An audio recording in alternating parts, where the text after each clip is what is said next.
Sejam todos bem-vindos a mais uma edição do programa especial Informação aqui na MBC TV. Hoje, sábado, gravamos este programa para analisar também, do ponto de vista daquilo que é a realidade das empresas. Ao longo destes 7 dias tiveram, digamos, dificuldades na sequência destas manifestações que foram convocadas pelo candidato presidencial do Podemos, Venâncio Mondlane. A terceira fase terminou na última quinta-feira.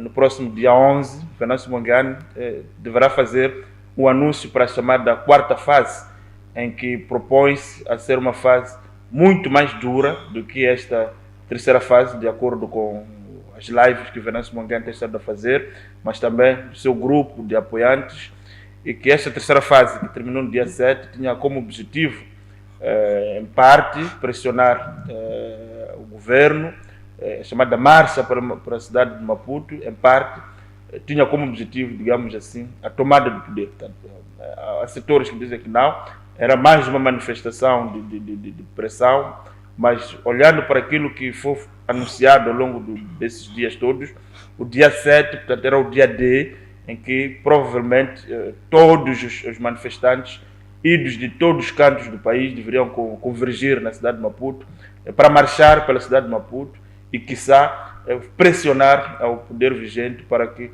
possa, de facto, digamos assim, proceder à entrega do poder ao povo.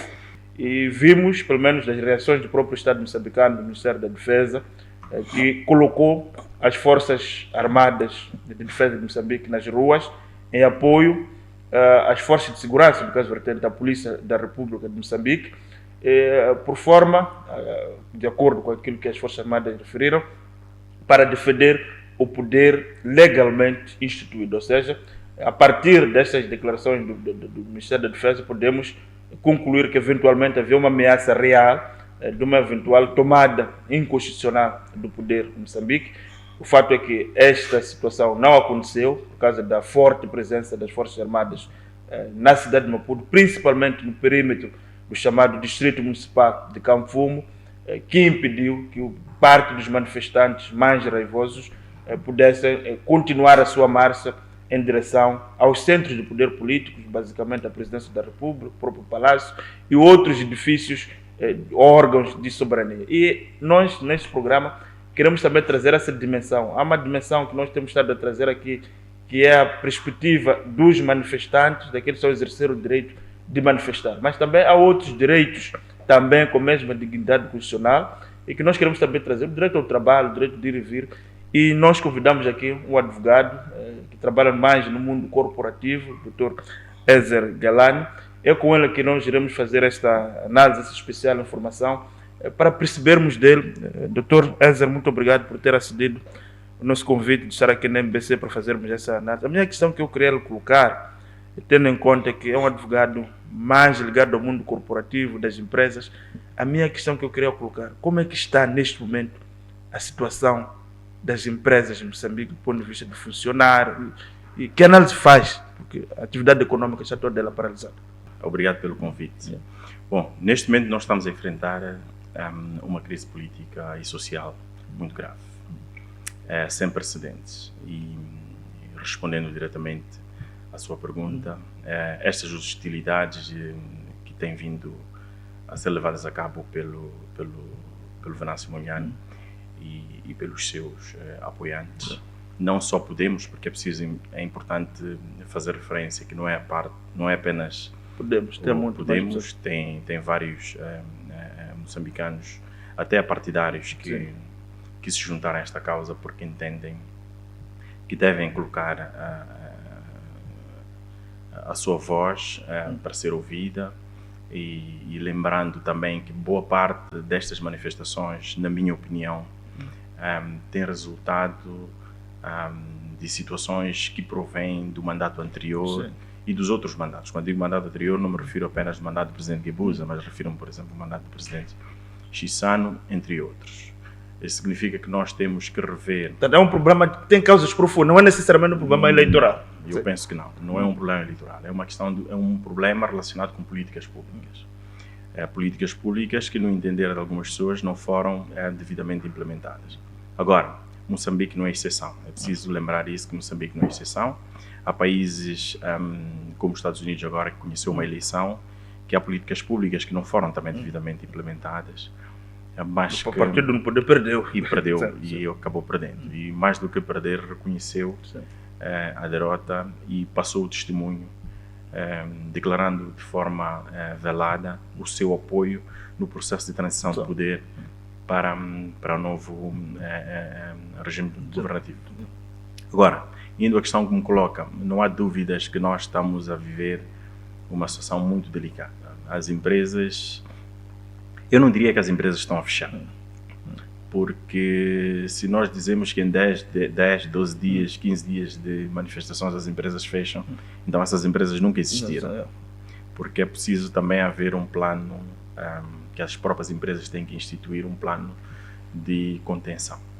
Pronto, esse é o primeiro ponto. Entretanto, há empresas, se nós olharmos para aquilo que é o modelo de estruturação moçambicana, as empresas não têm a mesma estrutura financeira, a mesma robustez financeira que as outras empresas nos outros países.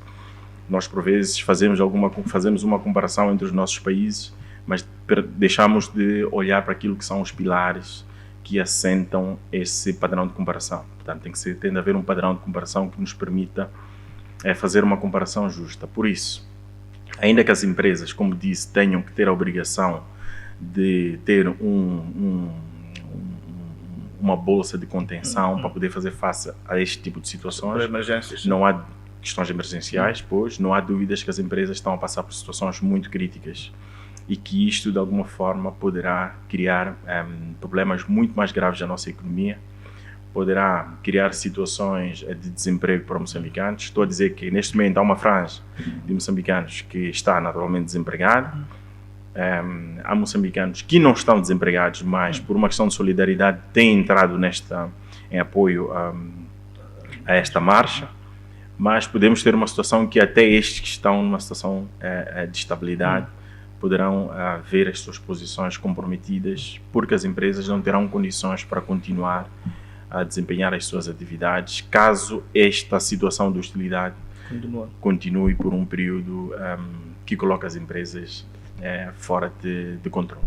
A questão que eu queria colocar também, olhando para aquilo que é a sua experiência também jurídica, o direito à manifestação é um direito claramente constitucional, é reconhecido pela Constituição, mas também há outros direitos com igual dignidade constitucional, portanto, o direito ao trabalho, o direito de ir e vir, mas que nos dias das manifestações é praticamente impossível exercer esses direitos. Ou seja, do meu ponto de vista, quer-me parecer que o direito de manifestação acaba sobrepondo-se a outros direitos. Falo do direito de ir e vir, o direito de trabalhar, o próprio direito à segurança, no sentido em que, para quem circula nos dias de manifestação, está pôr em causa a sua integridade física, até dos seus próprios bens. Como é que nós podemos, ao mesmo tempo estamos a reconhecer o direito de manifestação, mas podemos também permitir que aquelas pessoas que querem trabalhar possam fazer? Qual é a análise que faz com relação a essa situação? Bom, na minha opinião, uma boa questão que eu colocou. Na minha opinião, o direito à manifestação não exime o exercício dos outros direitos. Entretanto, o que está a acontecer neste momento é que o modelo de manifestação que está sendo colocada agora e proposta é um modelo de manifestação de paralisação da economia. Significa que põe em causa outros direitos fundamentais, nomeadamente os direitos que fez referência, incluindo o direito à livre circulação. Estamos com um problema estruturante neste momento, principalmente o problema de ir e vir das crianças. As crianças estão com um problema de restrição. Mesmo aquelas que podiam ter aulas com acesso à tecnologia, não podem ter. Não podem ter. Lembrando que mesmo as aulas em regime online, nós aprendemos isso no Covid, não tem o mesmo, sobretudo para esta fase escolar, estou a falar do ensino primário e secundário em particular, ou melhor, primário em particular e o ensino secundário, não tem a mesma dimensão pedagógica. A qualidade do ensino, as crianças distraem-se muito facilmente, então é importante instituir uma ordem que permita que as manifestações sejam feitas, porque há reivindicações, são moçambicanos que estão a reivindicar e quer queiramos, quer não, a manifestação pode ser vista como justa, como injusta, mas são manifestações e nós temos que acreditar, se temos moçambicanos, nossos irmãos, que estão neste momento a manifestar-se, é porque nós temos que respeitar esse direito. O doutor falava a questão de que, bom, temos que respeitar as manifestações, mas como é que nós dialogamos, como é que é feito no sentido de permitir que as pessoas que querem ir trabalhar, querem fazer o seu dia a dia, possam também fazer o seu dia a dia? Bom, o que tem que acontecer neste momento é que tem que se rever o modelo de manifestação. Sim. Porque para além das manifestações paralisarem a economia, que tem prejudicado até os apartidários, tem prejudicado os membros dos próprios partidos, que se revêem nos resultados, que tem prejudicado os próprios membros do Podemos. É por isso que temos visto muitas situações em que aparece o presidente do Podemos a desconvocar uma manifestação, a dizer que é pacífica e tudo, e depois nós dizemos mais tarde que é uma contradição, que estão desavindos, até podem não estar desavindos. Mas a questão aqui é que cada um tem as suas convicções próprias. E estas interesses convicções, também, interesses, naturalmente, interesses. E estes interesses e convicções poderão sempre resvalar para a sociedade no geral, que é o que está a acontecer. 33 milhões de moçambicanos estão a ver suas vidas prejudicadas, porque nós estamos a viver uma crise política que tem que ser resolvida com base no diálogo, na minha opinião. Fala aqui, doutor, levanta uma questão muito interessante. Antes de chegarmos a essa parte do diálogo, eu queria também fazer uma menção. Queria que também ajudasse a responder essa questão.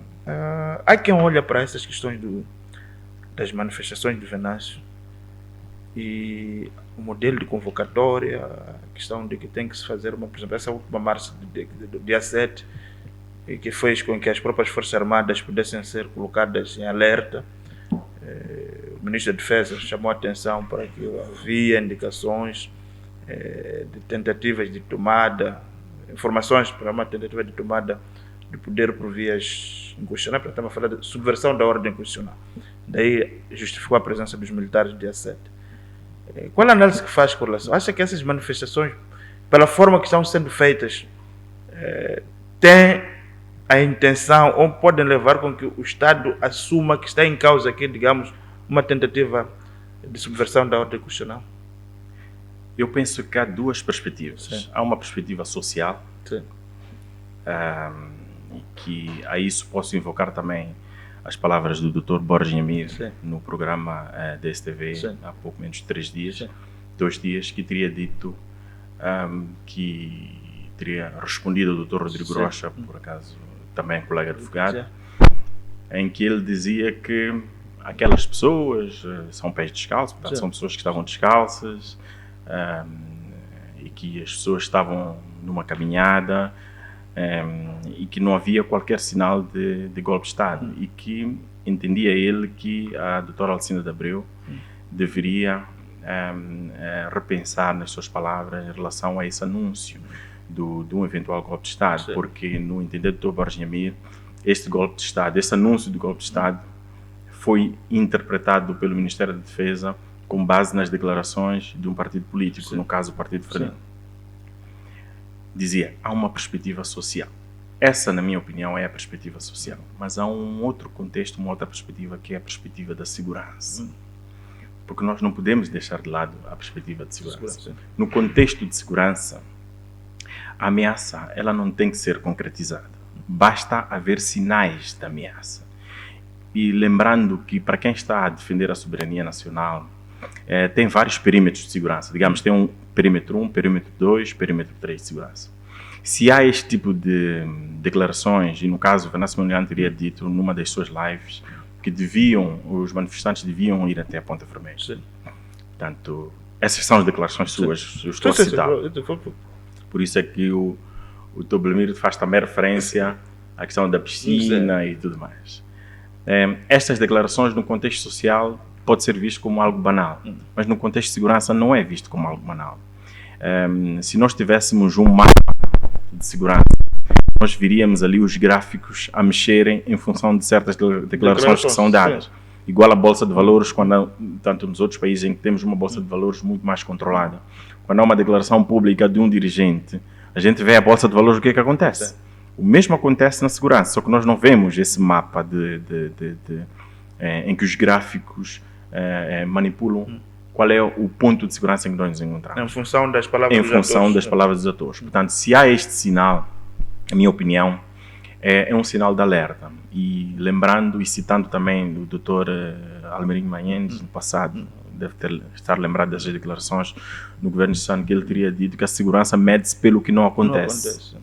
Portanto, significa que este sinal de ameaça colocou as forças militares, as forças armadas de defesa e segurança, em posição de alerta e acionaram todo o seu cordão de segurança para garantir que eles conseguem monitorar qualquer situação, qualquer ameaça que possa resvalar para algum tipo de violência, por exemplo.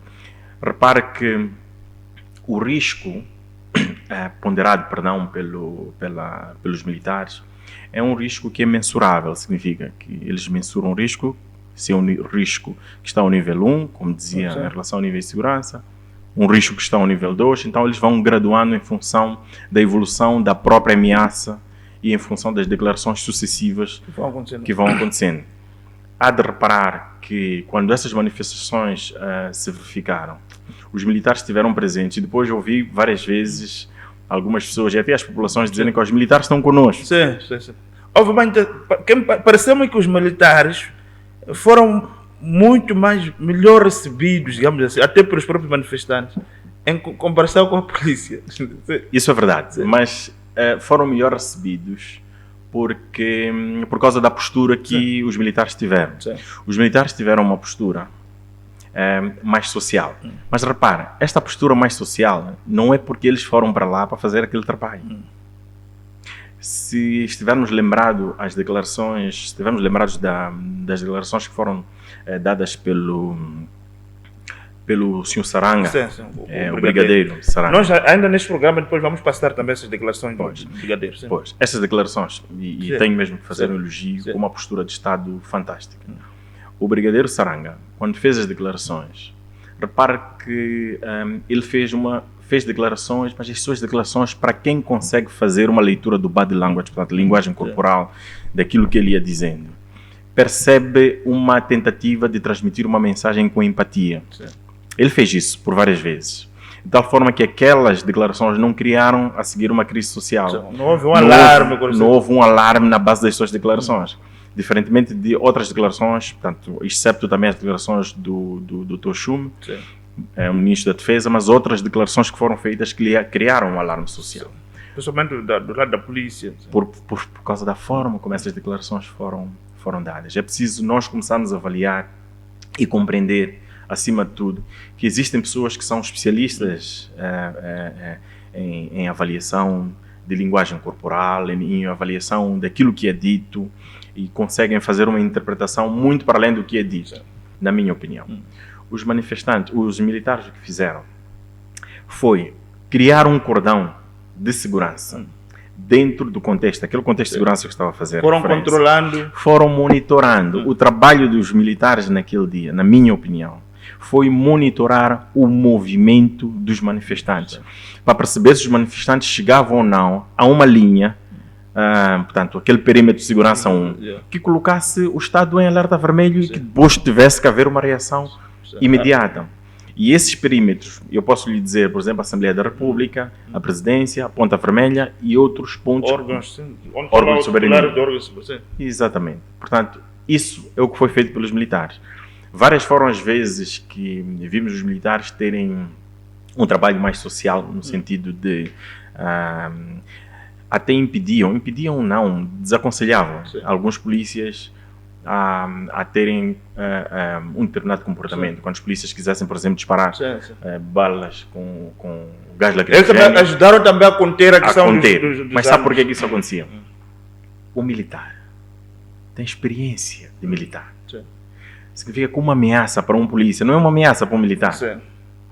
O militar conseguia mensurar o nível daquela ameaça. Olhava para aquelas pessoas e não compreendia até que É nível. outro nível de educação. Outro nível de educação, outro nível de experiência, outro nível de educação, outro nível de experiência Preparação também. e preparação.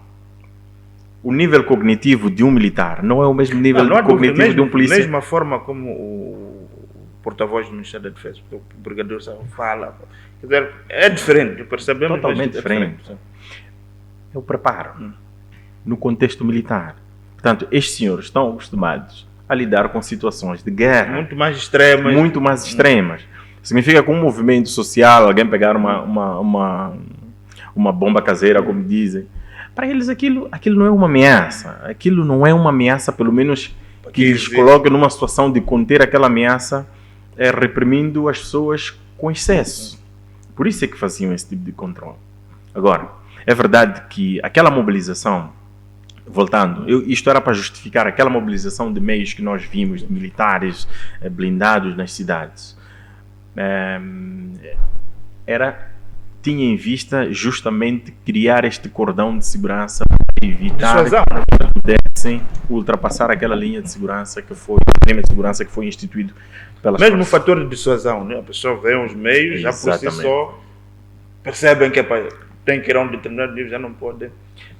Claramente, concordando consigo e acrescentando, este fator de dissuasão, eu gostaria de acrescentar um outro fator, que é a questão da comunicação. Eu fiz referência à linguagem verbal, à não verbal, mas também vou falar da linguagem verbal. É muito importante que os discursos hoje em dia sejam escrutinados. Muito mais do que pegar um discurso, chegar um oficial, um dirigente do governo, ou de qualquer partido político, do Podemos ou o Venâncio, muito mais do que passar uma mensagem à sociedade, é muito importante perceber qual é o impacto que aquilo causa a nível de outras sociedades, portanto, para além de Moçambique. Há pessoas que estão fora de Moçambique, que estão a acompanhar essa situação, e que quando começam a perceber o risco político que o país oferece, até em termos de investimento futuro, em termos de qualquer tipo de aposta social no país, conseguem perceber que Moçambique hoje começa a estar catalogado como uma, entre aspas, uma persona não grata. Um país não aconselhável. Um país não aconselhável, um país hostil. Mas nós que estamos aqui, os moçambicanos, se notar, nós podemos ter uma percepção, mas não ao nível de percepção dos estrangeiros. Não temos a dimensão. Não, nós temos uma dimensão. Só como internamente nós não levamos muito a sério essa questão das percepções externas. Eu acho que nós estamos a evoluir para aí. Isso já está a acontecer. Só que o problema é que nós temos muitas posições, muitas pessoas que pensam desta forma, que têm posições firmes, mas estão aquarteladas. Não é? São pessoas que não expressam, que expressavam-se, ficam fechadas, portanto não se expressam, e nós acabamos não ouvindo essas percepções. Mas nos bastidores, nos cafés, nós ouvimos grandes debates, posições muito firmes sobre aquilo que as pessoas acham que é a nossa posição hoje. Portanto, nós temos que reverter isso, nós temos que rever a nossa forma de fazer. É uma questão que eu queria colocar de trás. Só para terminar, desculpa, nós temos que rever a nossa forma de fazer política a todos os níveis. Estou a falar desde o Partido Frelimo, desde o Podemos, Renamo, todos os partidos. Veja que a Renamo agora já anunciou, e terá anunciado, não, já agora não, anunciou uns 5, 6 dias depois do anúncio dos resultados que poderia voltar a pegar as armas. Quer dizer, nós temos que repensar a nossa forma de fazer política, senão nós não iremos para frente. Nós continuaremos sempre dando 1, 2, 3 passos para frente e 10 passos para trás. E toda uma estrutura ficará comprometida quando há investimentos que são feitos numa perspectiva de longo prazo, 15, 20 anos. Portanto, isto vai ficar comprometido. Era essa a questão que eu queria colocar. Como uma pessoa que trabalha no mundo corporativo, nos negócios, como é que as pessoas, principalmente os investidores, olham para a situação de Moçambique neste momento? Há um risco que é ponderado. Um investidor, antes de ir a Moçambique, antes de ir a qualquer país, pondera vários tipos de risco. Um deles é o risco político. E neste momento, quer queiramos, quer não, Moçambique tem um risco político alto, infelizmente. Nós estamos com um risco político alto. E este risco de insegurança, que é o risco político de insegurança, para um investidor que vem aqui fazer um investimento de 20 anos, portanto, quer ter o retorno do seu investimento em 20 anos, e depois apercebe-se que há um risco político de ciclos eleitorais, significa que é de 5 em 5 anos. ele não vai recuperar o seu investimento. Muito pelo contrário, vai pensar em redirecionar o seu dinheiro para investir num país em que o risco político, por exemplo, é variável. Acontece, por exemplo, de 10 em 10 ou de 12 em 12, reduzido, ou é muito reduzido. Nós temos que ter muita atenção a isso. Mas há uma questão que eu disse, que eu fiz referência, mas não concluí na observação anterior, que está relacionado com as nossas declarações públicas. Eu fiz referência aos dirigentes, mas gostaria de alargar estas minhas palavras para os membros dos partidos políticos. Isso é muito importante. Nós estamos constantemente a ver declarações, publicações nas redes sociais de membros dos vários partidos políticos, eu atrevo-me a dizer todos os partidos políticos, que são declarações incendiárias. Nós temos que mudar esta nossa forma, esta nossa abordagem. Nós temos que ter declarações públicas que sejam de aproximação, que sejam de convergência, declarações públicas. Nós não podemos expressar tudo o que nós sentimos. Quer dizer, eu não posso acordar à madrugada, estou com um sentimento de revolta e pego aquilo, escrevo numa rede social e não percebo o impacto que aquilo pode causar na sociedade. E nós temos que rever isso. Os órgãos de disciplina dos partidos políticos, nomeadamente os órgãos de verificação, tudo mais, acho que é assim como se diz, esses órgãos de disciplina têm a obrigação de tomar posição sempre que os seus membros façam declarações públicas. Disciplinar os seus próprios membros. Disciplinar os seus próprios membros. Isso é importante. Mas olha, isso não é novidade. Já houve tempos que isso acontecia. Hoje já não está a acontecer. Então nós temos que controlar isso. Repare que a Ordem dos Advogados, eu não quero gabar-me por isso, mas a Ordem dos Advogados de Moçambique, durante muito tempo nós tivemos vários advogados a fazer declarações que punham em causa a própria postura pública do advogado, punham em causa a integridade dos advogados, integridade moral dos advogados. Mas o Conselho Jurisdicional rapidamente posicionou-se quando essas coisas já aconteceram. Rapidamente posicionou-se e tomou medidas. E depois começamos a ter advogados que posicionam-se, mas tem muita cautela. Isso é importante, porque só assim é que nós iremos conseguir construir uma sociedade em que assenta as suas ações com base em princípios da moral, os princípios da integridade, que isso, infelizmente, nós temos estado a deixar isso de lado. Eu queria colocar outra questão. Falava aqui da questão do risco político. Na sua opinião, o que deve ser feito para essa situação das manifestações cesse urgentemente, por forma que, de fato, a economia volte a funcionar? Porque a economia não está a afetar apenas, digamos, os membros da Frelimo, são todos os moçambicanos que estão neste momento com as suas vidas paralisadas, digamos assim. Na sua opinião, o que deve ser feito? Eu poderia dizer que temos que avançar para o diálogo. Mas antes do diálogo, acho que é uma questão muito importante. Estas manifestações, pelo menos esta última manifestação do dia 7, criou um estrago muito grande na cidade de Maputo. Isso todos nós vimos. Criou um estrago muito grande. Um estrago tremendo. Instituições, vimos o IGD, situações de lojas, empresários. Tivemos um estrago muito grande. O que é que isto significa? Significa que estas manifestações, se o Venâncio Mondlane diz constantemente que as manifestações vão continuar ou devem continuar, mas entretanto consegue também fazer referência à existência de outros atores que acabam desvirtuando aquilo que é a intenção das manifestações pacíficas, mas de forma sucessiva e reiterada estas vandalizações acontecem. Então as manifestações têm que cessar. Por quê? Porque o Venâncio Mondlane não está a conseguir controlar todos os manifestantes. É verdade que não é possível controlar, mas também é bem verdade que nós, antes de olharmos para as manifestações perpetradas pelo Venâncio, temos que olhar para as causas, porque nós também estamos a olhar para as consequências. Isso também, por favor, não podemos deixar isso de lado. Não podemos olhar apenas para as consequências, temos que olhar para as causas, é verdade. Mas mais do que olhar para as causas, agora no âmbito das consequências, nós temos que olhar para os bens que estão sendo destruídos, de pessoas inocentes, que nada tem a ver com essas manifestações. Então, é importante que a polícia tome posição. Mas o grande problema é que a nossa polícia excede-se. A polícia não está a usar meios proporcionais para poder conter esta manifestação. Esse é o grande problema. Isso é um problema muito grave. E daí que eu gostaria de aproveitar a oportunidade para propor a criação de uma corregedoria de polícia.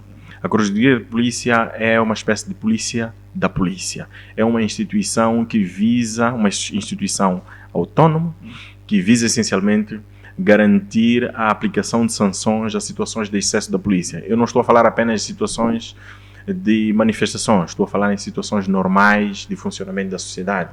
Por exemplo, uma bala perdida.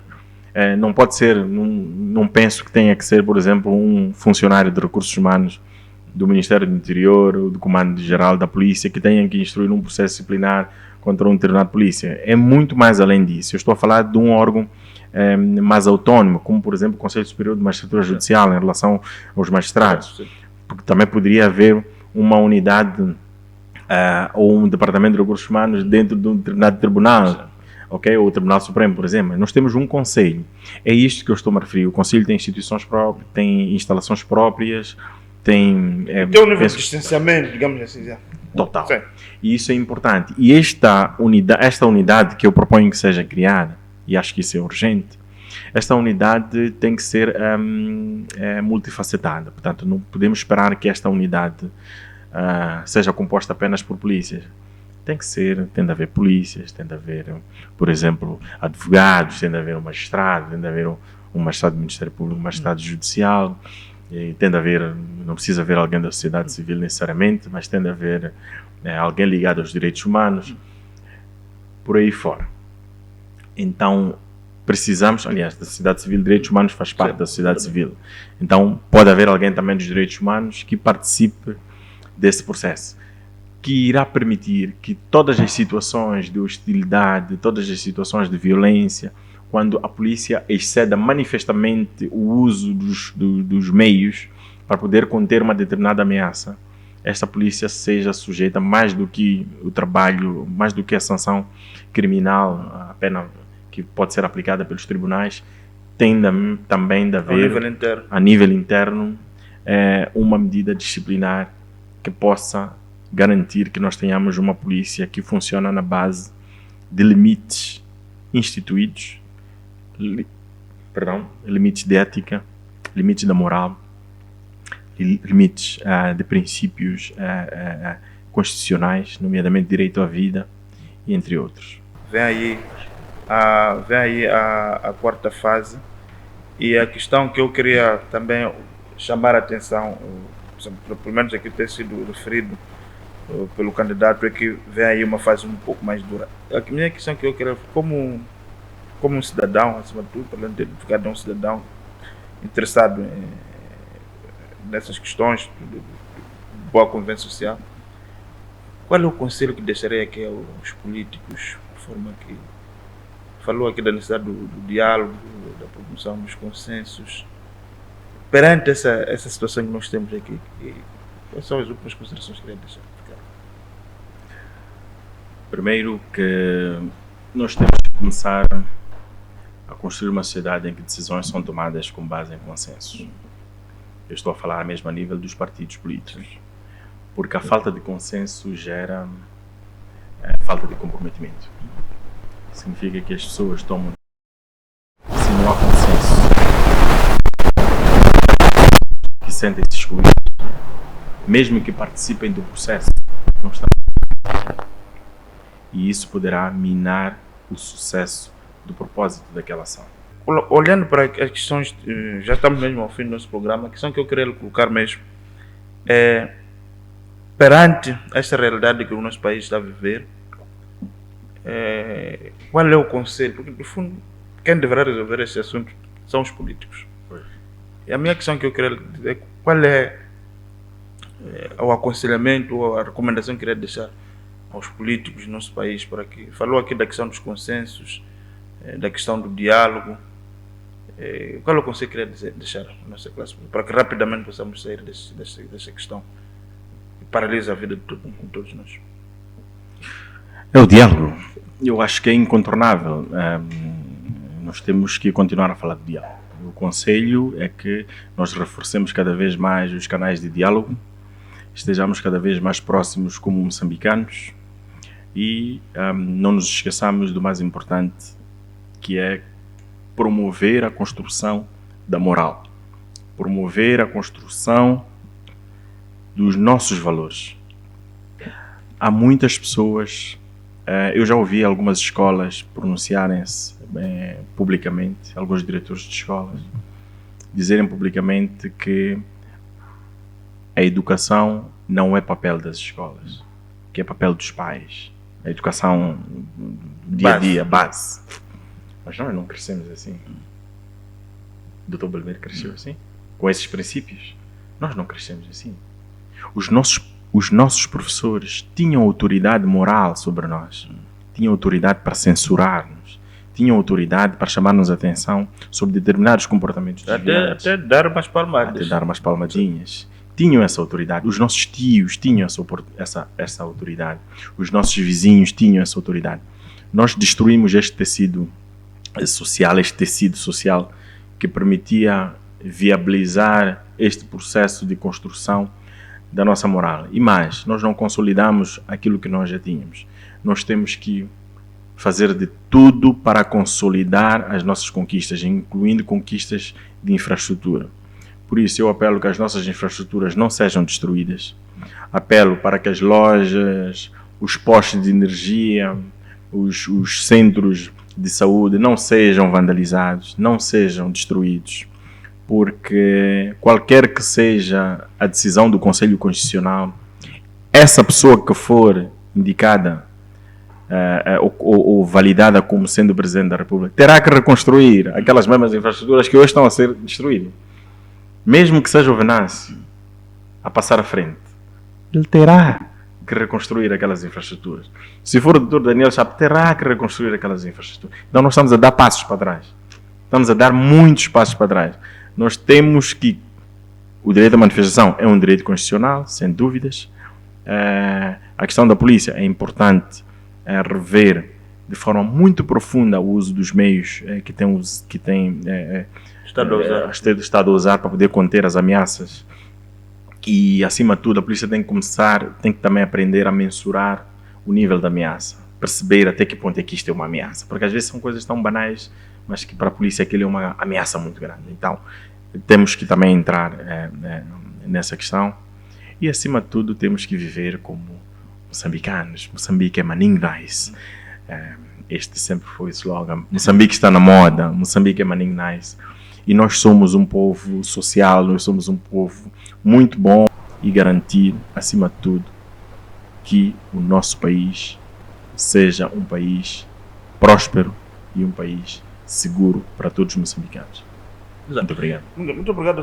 Eu queria agradecer a você pela sua presença aqui no nosso programa Especial Informação, que é um espaço que nós temos estado a levar nos últimos tempos, estando a ouvir os vários estratos da sociedade moçambicana com relação a este fenómeno das manifestações que está a paralisar a vida de todos.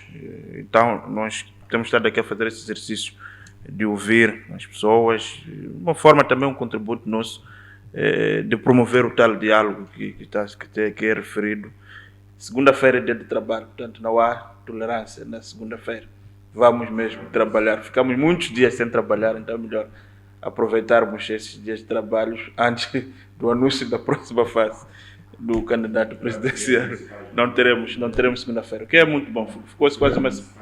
Exatamente. Então, não tem tolerância. Então, fica aqui o convite para o trabalho, que nós voltamos numa próxima oportunidade. Boa noite, até a próxima.